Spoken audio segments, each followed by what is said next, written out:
말씀 같이 보도록 하겠습니다. 누가복음 5장 27절로 32절 한 절씩 교독하겠습니다. 제가 먼저 봉독합니다. 그 후에 예수께서 나가사 레위라 하는 세리가 세간에 앉아 있는 것을 보시고 나를 따르라 하시니 레위가 예수를 위하여 자기 집에서 큰 잔치를 하니 세리와 다른 사람들이 많이 함께 앉아 있는지라.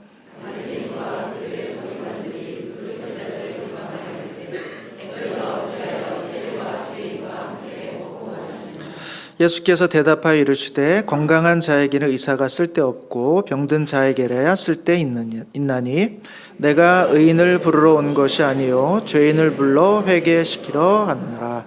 아멘. 네, 오늘 본문은 이제 레위라는 이름을 가진 또 세리 일을 하고 있는 그 사람이 어떻게 예수를 만나게 됐는가, 그리고 만나서 어떤 변화를 갖게 되었는가 하는 부분들을 오늘 본문이 이제 보여주고 있습니다. 본문의 내용이 짧습니다만 조금 내용을 조금 더 풍성하게 우리가 이해하기 위해서는 두 가지 정보를 조금 더 확인하면 좋습니다. 첫 번째는 이 레위라는 사람입니다. 이 레위가 이제 세리다 이렇게 되어 있는데, 레위가 누군가 우리에게 이제 익숙하지 않은 이름처럼 들립니다만 사실은 우리들에게 매우 익숙한 이름입니다. 마태입니다. 마태. 그러니까 여기서 레위라고 이야기하는 이 사람의 본명이고, 예수님의 사도가 된 이후로부터는 이제 이름을 아마 마태로 바꾼 것이 아니겠는가. 그래서 이 마태가 하나님의 선물이란 그런 뜻인데, 아마 마태는 본인을 마태로 규정해서 자기 이름을 마태로 부르기를 원했던 것 같고, 마가복음이나 이제 누가복음 같은 경우에는 이 마태가 원래 이름 레위라는 이름으로 이제 쭉 언급을 하고 있는 것 같습니다. 그러니까 우리가 세리 마태 또 세리 레위 하면 동일 인물이다 이렇게 보시면 되겠습니다. 구체적으로 마태복음 9장에 보면 오늘 읽었던 이 본문의 내용하고 이제 거의 같은 내용의 사건을 언급하면서 그 사람이 바로 마태다 이렇게 이제 기록을 해주고 있습니다. 그래서 이 레위랑 마태랑은 동일 인물이다 이렇게 보시면 되겠습니다. 그러니까 제가 레위가 익숙하기보다는 우리 성도님들이 마태가 익숙할 것 같아서 이후로부터는 이제 레위를 또 쓰기도 하겠습니다만 마태라는 이름으로 쓸 때 동일 인물이라는 걸 기억해 주시면 좋겠습니다. 또 하나는 이 레위, 이 마태의 직업이 이제 세리라는 거죠. 그래서 이 세리라는 직업에 대해서 조금 저희들이 살펴볼 필요가 있습니다. 왜냐하면 신약 성경에는 이 세리에 대한 언급들이 굉장히 자주 언급되고 있기 때문에 세리에 대한 이해가 조금 필요하다고 봅니다. 세리라는 것은 세금을 걷는 직업이죠. 어려운 직업도 아닙니다. 세금을 걷는 게 자기의 일로 되어 있는 사람들, 그들을 우리는 세리라 이렇게 말합니다. 세금을 걷는 사람을 좋아할 사람들은 별로 없죠. 그죠? 우리 성도님들 세금 걷어간다 그러면 기분 좀 언짢지 않습니까?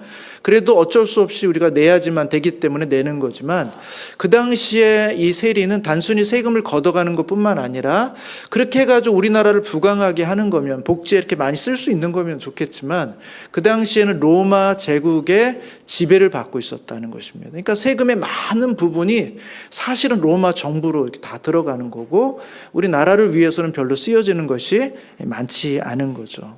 그러니까 세리라는 사람들은 자기 민족을 위해서 세금을 걷는다기보다는 로마 정부를 위해서 세금을 걷는 사람들이기 때문에 세금을 걷어가는 것도 기분이 안 좋은데, 그들이 위하는 목적, 또 그들이 로마에 이렇게 빌붙어 가지고 우리 민족의 피를 빨아먹는다 생각을 하니까 민족적 감정도 이 세리에게는 좋을 수가 없는 것입니다. 이 로마는 세금을 거두어가는 방식이 직접적으로 세금을 이렇게 직접 거두어가는 방식이 아니라 감찰관을 세워서 그 지역에 파견을 하게 됩니다. 그럼 그 지역에 할당된 세금이 있는데, 이 감찰관이 그 세금을 직접 거두는 게 아니라 그 나라 동포 백성들 중에서 그 고위직에 있는 사람들에게 그 권리를 팝니다. 그래서 1년에 어느 정도의 세금을 내면 가져갈 수 있도록 권리를 팔아요. 그러면 그 권리를 받은 그 고위직에 있는 사람들이 세금 징수원, 조세 징수원들을 뽑습니다. 그래서 쭉 뽑아가지고는 그들에게 세금을 직접 거두라고 이제 일을 시키는 거죠. 그들이 바로 이제 세리라는 것입니다. 그러니까 이 세리들은 자기 동포들에게 세금을 거두어서 그 다음에 고위직에 갖다 주고 고위직은 그것을 모아서 할당된 양만큼 로마에 바치고 나머지는 자기의 배를 불리거나 아니면 이 세리들의 배를 불리는데 사용을 했다, 이렇게 볼 수가 있습니다. 그러니까 이들이 마진을 많이 남겨야 되겠다라고 생각하면 사람들이 힘들어지는 것이고, 마진을 적게 남기면 좀 남습니다만 이들이 마진을 적게 남길 이유가 별로 없는 것이죠. 그러니까 이들의 하는 행동을 볼 때 세금을 빼앗기는 입장에서는 상당히 불편한 마음을 가질 수밖에 없다라는 걸 알 수가 있습니다. 그리고 보니까 세금을 거두는 세리도 두 종류 세리가 있다고 하더라고요. 하나는 일반적인 세금을 거두는 겁니다. 그러니까 사람들의 머리를 계산해 가지고 이거 몇 명이 살고 있으니까 이 사람은 얼마의 세금을 낸다, 이렇게 걷어가는 거예요. 그건 뭐 비슷한 액수를 늘 걷어가니까 큰 문제가 없는데, 정말 조금 사람들에게 미움을 받는 세리는 어떤 세리냐면 간접세를 거두는 세리입니다. 그러니까 통관세라고 하는데, 물류를 가지고 이제 상업을 하기 위해서 오고 갈 때 큰 길목에 서가지고 이 도로를 이용하려면 세금을 내야 된다, 이 운하를 이용하려면 세금을 내야 된다, 이 다리를 지나가려고 하면 세금을 내야 된다 해가지고 중간중간 상인에게 어느 길목을 지날 때마다 이제 세금을 거두는 사람들이 있는 겁니다. 이들이 이제 간접세를 거두는 사람들인데, 이들은 이제 자기가 조금 내키는 대로 좀 많이 거두기도 하고 적게 거두기도 하고 하니까 이 사람에게 어떻게 보이느냐에 따라서 세금을 많이 빼앗길 수도 있는 것이죠. 그래서 이 사람들은, 사람들이 세리를 싫어하지만 특별히 이 간접세를 거두는 이런 세리들을 아주 싫어했다, 이렇게 기록하고 있습니다. 자, 그렇다면 이 세관에 앉아있는 이 레위, 이 마태라는 세리는 어떤 종류의 역할을 하고 있었을까? 학자들이 이 마태, 이 레위는 아마 사람들이 제일 싫어하는 통관세를 걷는 세리가 아닐까, 이렇게 봅니다. 왜냐하면 이 가버나움이라는 지역 자체가 좀 큰 도시예요. 교류가 많이 일어나는 곳입니다. 여기에는 로마의 군인이 상주해 있고 세관이 직접적으로 이 안에 있어요. 그러니까 그만큼 세금 거둘 일이 굉장히 많은 곳이다라는 것이죠. 그리고 여기는 교통의 중심지입니다. 그러니까 많은 사람들이 여기를 거쳐서 위로 올라가기도 하고 아래로 내려가기도 하고 애굽으로 내려가기도 하는 그런 많은 사람들이 거쳐가는 곳이니까 이 길목에 딱 있어가지고 사람들에게 이제 세금을 거두는, 아마 그런 역할을 하는 게 바로 이 마태의 역할이었을 것이다, 이렇게 보죠. 오늘 본문에도 보면 그 후에 예수께서 나가사 레위라 하는 세리가 세관에 앉아 있는 것을 보시니 하서 세관에 앉아가지고 이제 세금 거두는 일을 향해서 쭉 하고 있는 것이죠. 한 가지 더 우리가 기억해야 될 것은 유대인들은 이 세리를 무척이나 하대했다는 것입니다. 죄인 취급했다는 거예요. 왜냐하면 이 세리들은 부정한 사람들이기 때문에 그렇습니다. 여러분, 유대인들이 제일 싫어하는 사람들 중에 하나가 이방인들이에요. 이방인들하고 접촉하는 걸 너무너무 싫어합니다. 왜냐하면 그들은 부정하기 때문에 그들과 함께 섞이는 거, 그들과 함께 부딪히는 거, 이것을 최소화하면서 살아가려고 해요. 근데 이 세리들은 그럴 수가 없어요. 늘 이방인들을 상대해야 됩니다. 그러니까 이 사람들은 부정한 사람이라고 여겨질 수밖에 없고, 이들이 거두는 세금, 이 돈도 로마 황제의 그런 얼굴이 새겨져 있는 그런 동정들을 활용하기 때문에 유대인들은 누구의 형상이 있는 거, 이걸 절대로 용납을 못합니다. 그러니까 세리는 그 직업상 이방인들과 접촉하고 로마 황제의 우상이 얼굴이 새겨져 있는 동전을 다루면서 유대인들의 입장에서 볼 때는 정말 부정한 사람, 죄인으로 취급되는 그런 사람이다라는 것을 성경은 여러 번 반복해서 보여주고 있어요. 가만히 생각해 보면 저희가 지난주에 이제 나병에 대해서 살펴보지 않았습니까? 나병은 그 죄를 갖고 있는 사람이 사람들에게 닿으면 부정해진다고 생각해서 성 밖으로 내보내가지고 격리시켜서 생활하게 합니다. 그게 나병 가진 사람의 특징이었죠. 근데 어떻게 보면 이 세리도 마찬가지다라는 거예요. 물론 사람들하고 떨어져서 살지는 않습니다. 성 안에 살고 있습니다만 사람들과의 관계 속에서 보면 마치 이들은 나병 걸린 사람을 대하듯이, 죄인을 대하듯이, 부정한 사람을 대하듯이 함께 살고 있지만 함께 어울릴 수 없는 존재로, 함께 지내고 있지만 한 공동체의 일원으로는 절대로 받아주지 않는 그런 대상으로서 세리들이 유대사회 속에서 공존하고 있다는 것입니다. 그것이 이 세리가 가지고 있는 특징이다라는 것을 알 수가 있어요. 중요한 것은 우리 주님은 이런 사람들을 찾아가신다라는 것입니다. 오늘 본문에도 우리 주님께서 이 세관에 앉아있는 세리를 직접 보시고 아마 다른 사람들은 봤으면 아이고 오늘 아침부터 재수 없네 하고 침 뱉고 다른 길로 갔을지 모르겠습니다. 그런데 우리 주님은 세관에 앉아있는 세리를 보시고는 가까이 가시는 겁니다. 그에게 접근하시는 거예요. 그리고 말합니다. 나를 따라오너라. 나와 함께 가자. 나와 동행하자. 내 삶 속에 함께 들어오렴 하고는 이 세리를 향해서 주님께서 자기 자신에게로 불러 오신다라는 거예요. 우리 주님은 언제나 사람들로부터 소외되어 있는 사람, 사람들로부터 부정하다고 여겨지고 있는 사람들을 향해 가까이 가시고 접근하시는 분이다라는 것을 성경은 말해주고 있습니다. 지난주에 우리가 나병 환자를 봤을 때도 어떻습니까? 우리 주님께서 멀리서 야, 네 병이 나았다 이렇게 이야기해도 되는데 우리 주님은 손을 뻗으십니다. 그리고 그에게 대셔요. 그의 인생 속에 함께 있기를 원합니다. 그와 접촉하기를 원해요. 그와 가까이 있기를 원합니다. 언제든지 우리 주님은 정말 주님이 필요한 사람들에게 다가오시고 찾아오시고 손대시고 그의 인생 속에 함께 하기를 원하시는 주님의 마음을 잘 보여주고 있는 장면. 그것이 바로 오늘 본문 27절에 있는 말씀인 거죠. 더 나아가서 우리 주님은 더욱더 적극적으로 그런 일을 하십니다. 우리 29절 말씀을 한번 읽어보도록 하겠습니다. 누가복음 5장 29절 같이 읽겠습니다. 시작. 레위가 예수를 위하여 자기 집에서 큰 잔치를 하니 이 많이 함께 앉아 있는지라.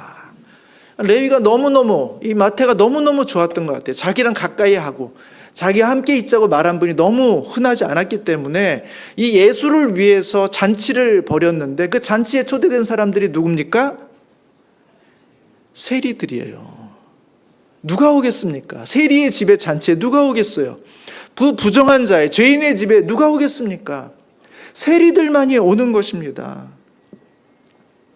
30절에 보면 바리새인들이 너희가 어찌하여 세리와 죄인과 함께 먹느냐 이렇게 말하는 걸 봐서 세리와 같은 급의 죄인들이 우르르 몰려와가지고 마태의 잔치에 함께 참여하고 있는 겁니다. 우리 주님이 그 자리에 함께 있는 거예요.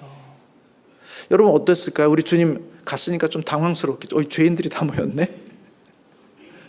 근데 어떻게 초대받고 왔으니까 식사는 하셔야 될 거 아닙니까? 그럼 테이블이 있으면 저쪽 끝에 우리 주님 따로 저쪽에 따로 테이블 마련해가지고 거기서 음식 드시고 음료 드시고 그렇게 하셨던 것 같지가 않아요.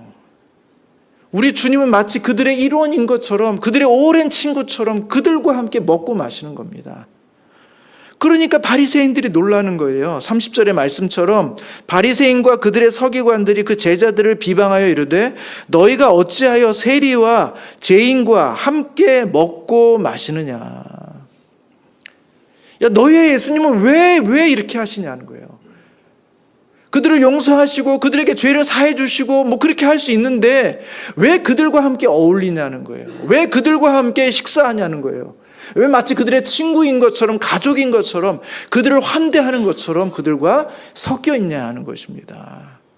거기에 대한 문제 제기를 하는 거예요. 그러니까 이 정도로 우리 주님은 죄인들에게 자신을 필요로 하는 사람들에게 아주 가까이 다가가셔서 손을 대시고 그의 인생에 들어가시고 그와 함께 먹고 마심으로써 내가 너희의 친구다. 내가 너희와 함께한다. 나는 너희를 위해서 왔다. 우리 주님은 강력하게 이들에게 그 메시지를 주고 있는 것입니다. 여러분 예수님의 별명이 하나 있습니다. 그 누가복음 7장에 보면 예수님의 별명이 나와 있는데 한번 잠깐 우리 찾아보겠습니다. 7장 34절인데요. 별명이라는 게 그 사람의 특징을 잘 보여주는 거 아닙니까? 34절 한번 같이 읽겠습니다. 시작. 인자는 와서 먹고 마심에 너희 말이 보라. 먹기를 탐하고 포도주를 즐기는 사람이요 세리와 죄인의 친구로다. 이런 이야기를 듣는 거예요. 여러분, 우리 주님은 먹기를 탐하고 포도주를 즐기는 사람, 세리와 죄인들의 친구.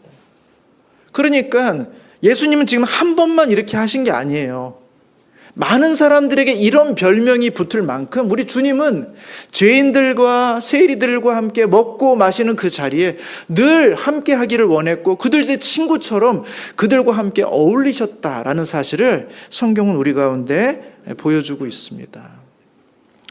우리 주님 왜 그러셨을까? 왜 그러셨을까? 여러분, 우리 주님이 먹고 마시는데 절제함이 부족했기 때문일까요? 먹고 마시는데 통제가 안 돼가지고 그러신 분들 종종 있지 않습니까? 우리 주님이 그래서 그랬을까요? 그렇진 않은 거예요. 우리 주님은 40일을 금식하신 분입니다. 먹고 마시는 부분에 있어 절제하는 일에 누구보다도 절제하실 수 있는 분이에요. 우리 주님은 십자가의 죽음을 향해 갈 때도 그 자리를 피하고 싶은 마음이 있었지만 자기의 욕망대로 움직이지 않았습니다. 하나님의 말씀에 순종함으로 그 자리를 갔던 분이에요. 그분이 마음을 먹으면, 그분이 결심하면 그분의 욕구, 욕망들을 다스릴 수 있는 분이에요. 그분이 정말 먹기를 탐하고 정말 마시기를 즐겨 해가지고 그렇게 했는가? 꼭 그런 것만은 아닐 수 있어요. 그걸 통해 뭘 말씀하려고 할까요? 나는 이들을 위해 왔다는 거예요. 나는 죄인들의 친구라는 것입니다. 나는 이들과 함께 어울리기를 원하고 이들을 얻기를 원하고 이들을 구원하기 원한다. 내가 이들을 만나기 위해서 왔고 나는 이들과 함께 어울려서 이들을 친구 삼아서 내가 이들과 함께 구원의 자리로 데려가기를 원한다는 주님의 마음이 그와 같은 삶의 모습으로 보여지고 있는 것입니다. 그리고 세상을 향해 말하고 있는 것입니다. 나는 의인을 위해 온 게 아니다. 나는 죄인을 위해 왔다. 나는 죄인들의 친구로 왔다. 나는 부정한 자의 친구로 왔다. 나는 그들을 구원하기 위해 왔다. 라는 사실을 만방에 알려주기 위해서 주님께서 말씀하고 보여주고 있는 것입니다. 아마 오늘날 우리 주님께 큰 스피커가 있다면 그렇게 말씀하실 거예요. 수고하고 무거운 짐진 자들아 다 내게로 오라. 내가 너희를 쉬게 하겠다. 주님께서 큰 소리로 외치고 싶을 거예요. 아마 텔레비전이 있고 유튜브가 있고 SNS가 있으면 주님께서 이 장면을 보여주면서 모든 이스라엘 백성들에게 보여주고 싶을 거예요. 나는 죄인들을 위해서 왔다. 나는 이들의 친구로 이들을 구원하기 위해서 이 자리에 왔으니까 언제든지 나를 필요로 하면, 언제든지 나와 함께 있기를 원하면 누구든지 나에게 나오라고 우리 주님은 그렇게 알리고 싶은 마음에 기회가 있는 대로 죄인들과 세리들과 함께 먹고 마시는 그 자리에 가셨다라는 사실을 성경은 우리 가운데 보여주고 있는 것입니다. 수고하고 무거운 짐진 자들아 다 내게로 오라. 인생의 짐 가운데 있고 죄의 짐 가운데 있고 무질서의 짐 가운데 있고 무거운 짐 가운데 있는 인생들아 다 내게로 오라는 거예요.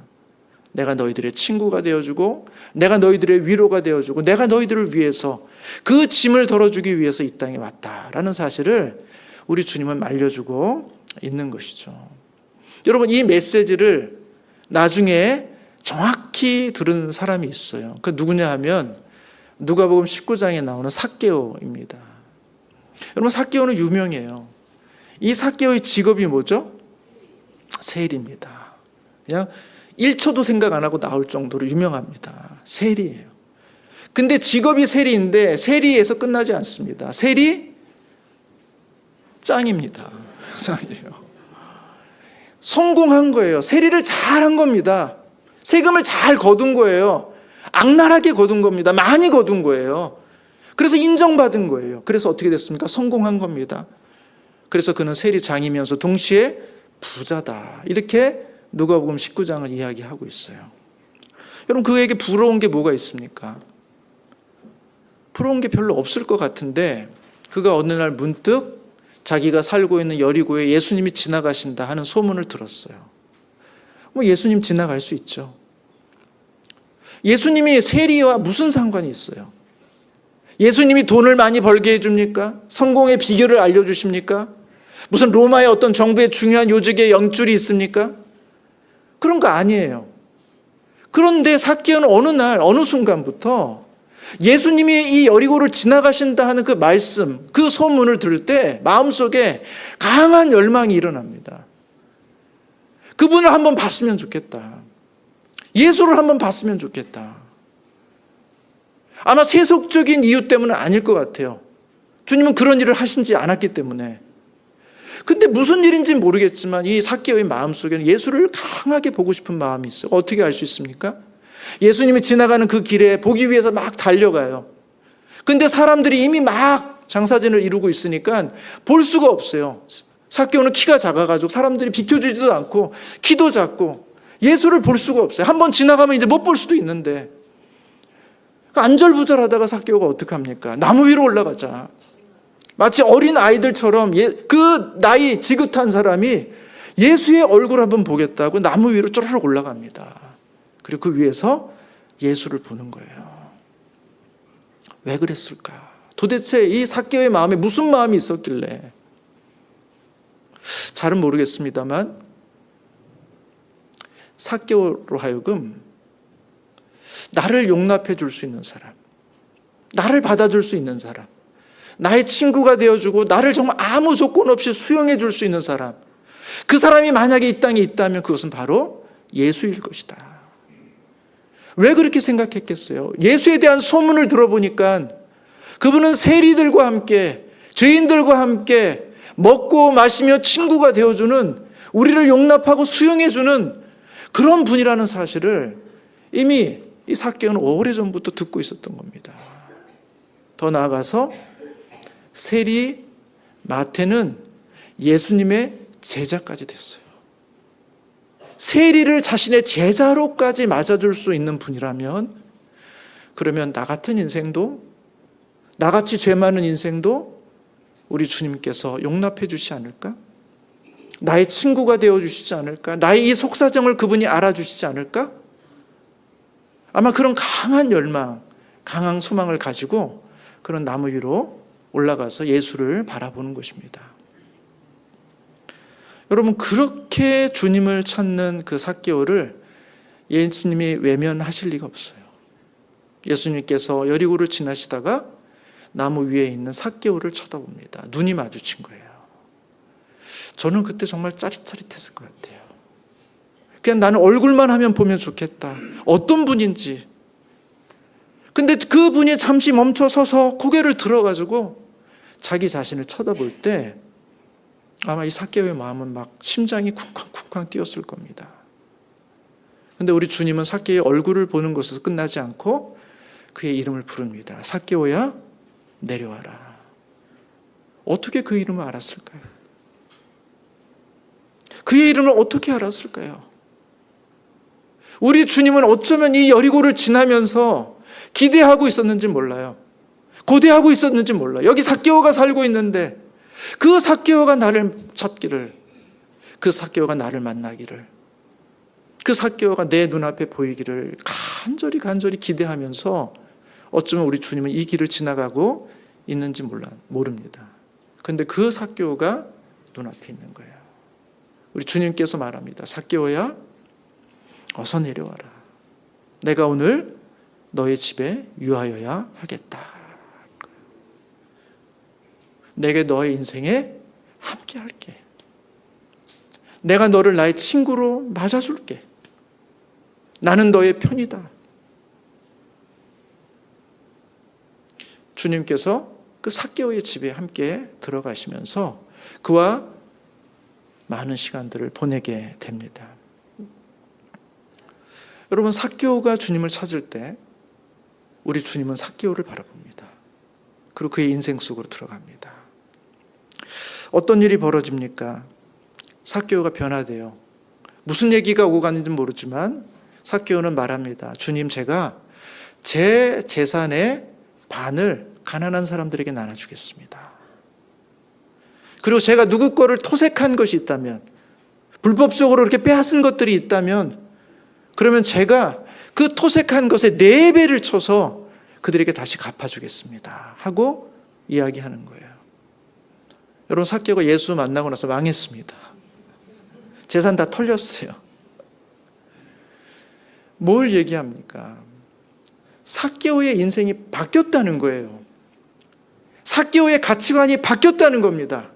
돈을 얼마 나눠주느냐, 내가 몇 배를 갖춰서 다시 돌려주느냐, 그게 핵심이 아니라 삭개오의 온 인생의 가치관은 돈이고 성공이고, 그것을 위해서라면 민족이, 동포들이 나를 저주하고 미워하고 증오해도 나는 괜찮아.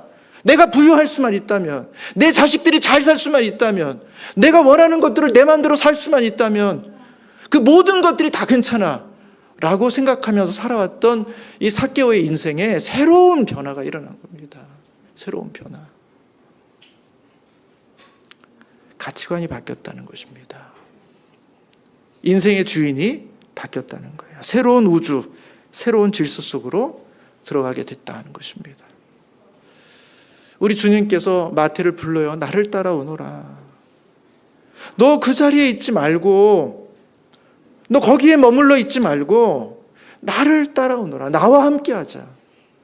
너 세관에 앉아가지고 땅에다 재물 쌓는 그 일 하지 말고 나와 함께 하늘에 재물 쌓는 일 하자. 너 더 이상 고기 잡는 일 하지 말고 나와 함께 사람을 낚는 어부가 되자 하고, 우리 주님께서 이 과거의 삶에 매여 있는 사람들을 불러서 새로운 삶의 질서, 새로운 삶의 비전, 새로운 삶의 목표로 부르시고 있는 거예요. 나를 따라오너라. 그렇게 우리를 부르실 때 제가 주님을 따라가겠습니다 라고 주님의 발걸음을 따라 나설 때, 그때 우리는 비로소 새로운 인생, 새로운 질서를 살아가게 된다는 것이죠. 28절에 보시면 그가 모든 것을 버리고 일어나 따르니라. 우리는 자꾸 이제 버렸다, 재산의 반을 나눠줬다, 네 배를 갚았다, 아유 아까워라. 거기에 초점이 있지가 않습니다. 도대체 어떤 길이길래, 어떤 삶이길래, 어떤 풍요길래 도대체 이렇게 평생을 쌓아왔던 것들이 마치 배설물처럼 여겨질 만큼 이들에게 그 새로움이 낯선 게 아니라 정말 풍요로운 이 모든 것 자체가 하찮게 보이는 그런 삶으로 우리를 인도하시는가라고 성경은 우리 가운데 말씀하고 있는 것이죠. 이렇게 새롭게 인생을 시작하려고 하는 그들 가운데 방해하는 무리가 있습니다. 그게 바로 이제 30절에 있는 바리새인들과 서기관들입니다. 너는 어찌해서 세리와 죄인들과 함께 먹느냐, 그들을 비방합니다. 여러분, 이들은 마치 판사 같아요. 죄인과 죄인 아닌 사람을 구별해요. 맞는 사람과 틀린 사람을 구별해요. 거룩한 사람과 부정한 사람을 구별해요. 세리와 바리새인을 구별합니다. 그래서 이들이 전혀 섞이지 않도록, 우리는 너와 달라, 우리는 의로와 너희는 죄인이야, 우리는 섞일 수 없어, 구별하는 것으로, 분리하는 것으로 자신의 의로움과 자신의 옳음과 자신의 거룩함을 증명해내려고 해요. 그게 바리새인들의 삶이에요. 그들은 마치 판사 같습니다. 맞냐? 틀리냐? 왜 틀렸냐? 잘못했네? 벌 받아야 되겠네? 나는 틀리지 않았어. 나는 옳아. 나는 맞아. 너와 나는 달라. 모든 세상의 옳고 그름으로 다 분리하고, 틀린 것에 대해서는 다 정죄하고 판단하고, 그들과 절대 섞이지 않은, 그래서 나는 특별한 그룹으로 자기 자신을 보려고 하는 사람의 관점, 그게 바로 바리새인들과 서기관들의 관점, 판단하고 정죄하는 관점이죠. 근데 우리 주님의 관점 뭐예요? 우리 주님은 의사의 관점이에요. 31절에 보시면 예수께서 대답하여 이르시되 건강한 자에게는 의사가 쓸데없고 병든 자에게라야 쓸데있나니. 나는 이 땅에 판사로 온 게 아니라는 것입니다. 나는 이 땅에 옳고 그름을 분별해가지고 죄인들을 향해서 정죄하기 위해서 이 땅에 온 게 아니라는 거예요. 오히려 이 땅에 문제가 있는 사람, 죄가 있는 사람, 아픈 사람, 고통당하는 사람, 그래서 스스로 그 문제를 해결할 수 없는 사람들을 돕기 위해서, 치료하기 위해서, 구원하기 위해서 내가 이 땅에 온 나는 의사다. 우리 주님은 그렇게 말씀하고 있어요. 건강한 자에게는 의사가 쓸데없습니다. 그러나 병든 자에게는 쓸데 있어요. 쓸데 있는 게 아닙니다. 정말 간절히 필요해요. 병든 사람에게는 의사가 너무 간절히 필요해요. 그 의사가 없으면 죽으니까, 그 의사가 없으니까 병이 점점 더 깊어지니까 쓸데있는 정도가 아닙니다. 그 의사는 그에게는 구원자예요. 나는 이 땅에 건강한 자를 위해서 온 게 아니라 나는 의사, 병든 자 위해서 이 땅에 왔다는 것이죠. 사랑하는 성도 여러분, 우리 성도님들은 건강한 분이십니까? 아니면 병든 분이십니까? 영적인 의미의 말씀을 드리는 거예요. 우리는 건강합니까? 아니면 병들어 있습니까? 여러분, 요한복음 8장에 보면 간음하다 잡혀온 여인의 이야기가 있습니다. 거기 보면 두 부류의 사람이 나와요. 하나는 자신이 심각한 죄인이라는 걸 인식한 사람, 누가 봐도 자기도 인식하고 다른 사람도 인식한, 현장에서 간음하다 잡힌 여인입니다. 나는 죄인이다. 돌마다 죽어도 된다. 또 한 부류의 사람이 나타나요. 그들은 누구냐 하면 이 여인을 현장에서 잡아서 돌로 쳐서 죽일 수 있는 사람들이에요. 적어도 너는 죄인이고 나는 의인이다. 나는 너를 판단할 수 있고 정죄할 수 있고 너를 심판할 수 있는 그런 사람이다. 그래서 이 여인을 예수께 끌고 와가지고 모세의 법으로는 이 여인을 돌로 치라고 했는데 당신은 어떻게 하겠습니까? 하고 예수를 시험하기 위해서 그렇게 질문을 해요. 이 사람들의 마음속에는 이 여인과 자신을 구분해요. 나는 의인이고 너는 죄인이다. 너는 돌 맞아 죽어도 되고 나는 돌로 너를 쳐서 죽여도 괜찮을 만한 그런 당당한 사람이다 라고 인식합니다. 그러나 그때 우리 주님 말씀하시죠. 죄 없는 자가 먼저 돌로 쳐라. 죄 없는 자가 먼저 돌로 쳐라. 여러분, 그 말씀이 있고 나서 어떤 일이 벌어집니까? 성경에 보니까 거기 서 있는 사람들이 양심의 가책을 받았다 그랬어요. 양심의 가책을 받았어요. 그리고 나이가 많은 사람부터 해서 젊은 사람까지 하나씩 그 자리를 떴다고 되어 있습니다. 우리는 생각해요. 나는 가늠한 여인은 아니다. 나는 저렇게 죽을 만큼의 죄인은 아니다. 그러니까 그들을 우리가 쳐서 죽일 수도 있고 심판할 수도 있고 정죄할 수도 있다. 그러나 주님께서 죄 없는 자가 먼저 돌로 치라 하는 그 말씀 속에서 우리 안에 닫혀져 있었던, 어둠에 갇혀 있었던 우리 안에 실체를 보여주십니다.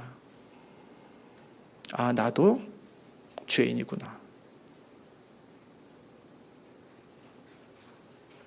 저 여인과 내가 다르지 않구나. 내가 저 여인을 돌로 쳐서 죽일 만큼 의로운 사람이 아니구나. 어떻게 보면 저 여인의 자리에 내가 있어야 되는 거구나. 양심의 가책을 받아 그 자리에서 하나씩 떠나갔다. 이렇게 말씀해 주고 있습니다. 여러분, 그 여인을 향해서 유일하게 돌로 칠 수 있는 사람 누굴까요? 예수님입니다. 예수님만이 유일하게 그 여인을 향해 돌로 칠 수 있어요. 정죄하고 판단하고 심판할 수 있어요. 그런데 우리 주님께서 이렇게 말씀하십니다. 나도 너를 정죄하지 않겠다. 나도 너를 정죄하지 않겠다. 왜요? 주님이 죄인이기 때문에요? 아니에요.